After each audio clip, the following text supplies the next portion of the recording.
Hello again, everyone. My name is Boomy from Boomy Reactions, and today I'm going to be reacting to Ren's Money Game Part 2. I do apologise if I look a little bit tired. I've just got back from a Viking festival where I spent my day roaming around Anglesey dressed as a Viking. Brilliant, much fun. I'd highly recommend it to anyone thinking about going. But yeah, I'm a little bit tired. So hopefully some Money Game Part 2 is going to wake me up a little bit. So let's just jump in straight away. Let's have a listen. Okay.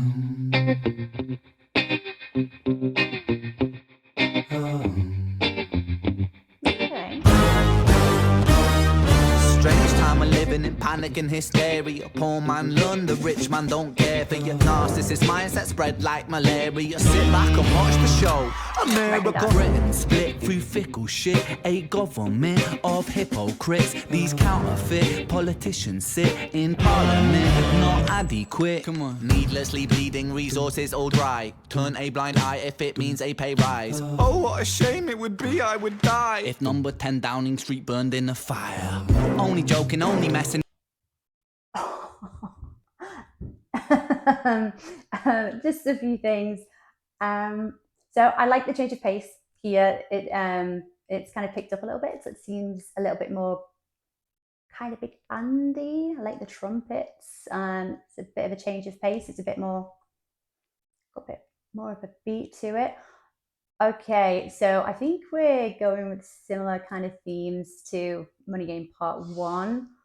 So we're looking at the ideas around greed and the societal consequences of capitalism. So I'm loving the reference to our politicians here in the UK here, our counterfeit politicians, some might say. There is a big belief amongst a lot of British people, for our American viewers maybe that aren't too aware. A lot of people in this country kind of feel like the politicians don't best represent the majority of the people in the UK, as they do tend to be almost quite silver spooned, want for a better word, eaten, attending boys, the kind of politician that doesn't really know what it means to be working class, I suppose. So yeah, we generally feel like they don't represent our needs as well as maybe some other representatives should. uh, I hope Ren is joking about setting number 10 on fire. I'm sure he is. Yes, he's only joking, he's only messing. Obviously, he's joking, but hilariously, I don't think it would actually change anything if he did. I think number 11 Downing Street might open up and someone else would just come walking straight through the door. But yeah, a bit of a shock hearing that. Okay, let's carry on. I would die if number 10 Downing Street burned in a fire. Only joking, only messing, don't be stressing. I'm a peaceful adolescent, there's no need to be unpleasant. Write my thesis in a rhyme scheme to analyze the brain while my fingers on the trigger of a money game. Oh, rain, rain, rain, rain, a storm it comes our way. And no surprise to distorted lies, poison in the veins, but we die upon the blame, blame, blame, blame. It's easier to blame. But point the mirror at ourselves. We're all part of this whole money game. It was a bit quick pausing it then. The chorus. This has my favorite line from the Money Game Part 1 as well. The finger on the trigger of the money game. It's so catchy. It's so fun to say. I think that's my favorite line in these songs, and it's cool to see this chorus repeated here again. So this is obviously the connection between money, from comparing consumerism to a bit of a game, and death. You know, the gun, finger on the trigger of the money game. Poisoning veins. There's a lot of imagery here. I think I've seen it a few times already. We've got images of Hitler and kind of Nazi Germany. I think I've seen that a few times, or at least once or twice anyway. So obviously we've got Hitler, who was a bit of a cult of personality, who is obviously best remembered for his ability of rallying an entire nation based on his poisonous, disgusting ideals. He managed to manipulate an awful lot of people into believing this horrible agenda just to further his own selfish needs, I suppose. Let's carry on. Point the mirror at ourselves. We're all part of this whole money game.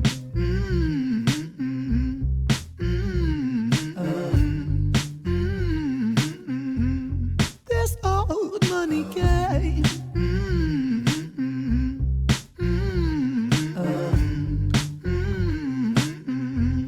This old money is a game and the ladder we climb turns a saint into a sinner with his finger in crime. I'll break it down for you motherfuckers line by line. This is business economics in a nursery rhyme. She sells seashells on a seashore, but the value of these shells will fall due to the laws of supply and demand. No one wants to buy shells because there's loads on the sand. Step one, you must create a sense of scarcity. Shells will sell much better if the people think they're rare, you see. Bear with me, take as many shells as you can find and hide them on an island. Stockpile them high until they're rarer than a diamond. Step two, gotta make the people think that they want them, really want them, really fucking want them. Hit them like Bronson. Influencers, product placement, featured primetime entertainment. If you haven't got a shell, then you're just a fucking waste, man. Free, it's monopoly. Invest inside some property. Start a corporation, make a logo, do it properly. Shells must sell, that will be a new philosophy. Swallow all your morals, they're a poor man's quality. 4. Expand, expand, expand. Clear forest, make land, fresh blood on hands. 5. Why just shells? Why limit yourself? She sells seashells, sell oil as well. 6. Guns, sell stock, sell diamonds, sell rock, sell water to a fish, sell the time to a clock. 7. Press on the gas, take your foot off the brakes, then run to be the president of the United States. 8. Big smile, make big wave, that's great. Now the truth is overrated, tell lies out the gate. 9. Polarize the people, controversy is the game. It don't matter if they hate you, if they all say your name. 10. Just quickly, there is a lot to unpack in that verse there.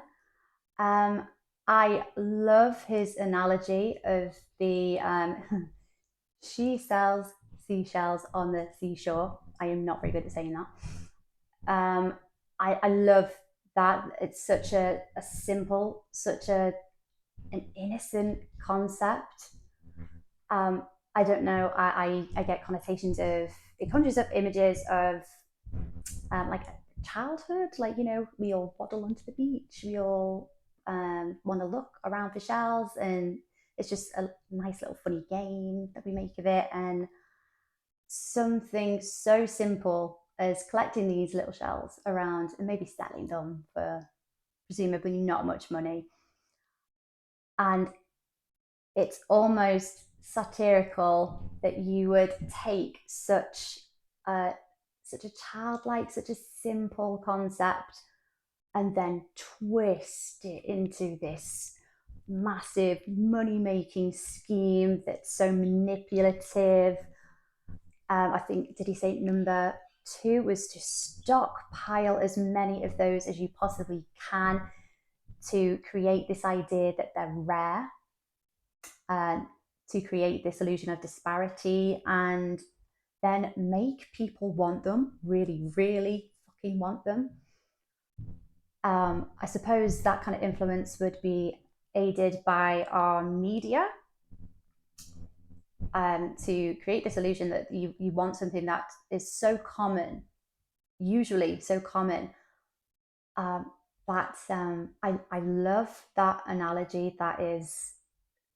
That's just a perfect explanation of economics, really, isn't it? And then, why limit yourself to shells? Let's go beyond that. Let's sell oil. Let's sell gas, and then we'll become ultimately corrupt. That's clever. I really, really like that. Let's carry on. Controversy is the game, it don't matter if they hate you, if they all say your name. 10. The world is yours, step out on the stage to a round of applause. You're a liar, cheat, a devil, a whore, and you sell seashells on the seashore. Rain, rain, rain, rain, a storm it comes our way. And no surprise to distorted lies, poison in the veins, but we die upon the blame, blame, blame, blame. It's easier to blame, but point the mirror at ourselves. We're all part of this whole money game.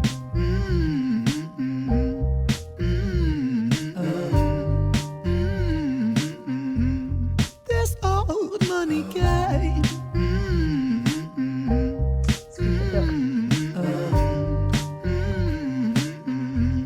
This old.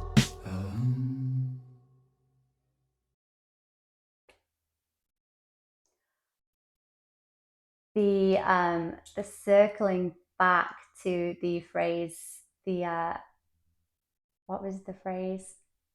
You're a liar, a cheat, a devil, a whore, and you started selling seashells on the seashore. It's brilliant wordplay. I love how it's come full circle. It's come back to that very simple analogy. Um, he's so clever with his lyrics. I love listening to these songs. There was a phrase in there that made me feel a little bit riled. What was the phrase? Something along the lines of, um, "You don't need your morals. That's a poor man's quality." Um, that ground my gears a little bit, because that's basically saying, if you consider yourself a moral person, well, you won't need it in business, you won't need it in economics, because, unless you just don't want to get any further, you don't want to get one more step above the ladder, you need to throw that away. So I like to consider myself quite a moral person, so that makes me feel quite, yeah, I don't like that, but I think that's the intention. I think that's Ren narrating the song. It's the message that he's telling us. It's almost a little bit like, wake up, people. This is what these elites, this is what these corporations, this is what they think of us. This is what they think of your working classes, with your morals and your ability to not be able to let go of your morals and your need to see the truth. And if you can't let go of those, you will not progress any further. And yeah, I think that's the intention, to make us feel a little bit angered at those kind of statements, because this is how these corporations view our seemingly working class ideals.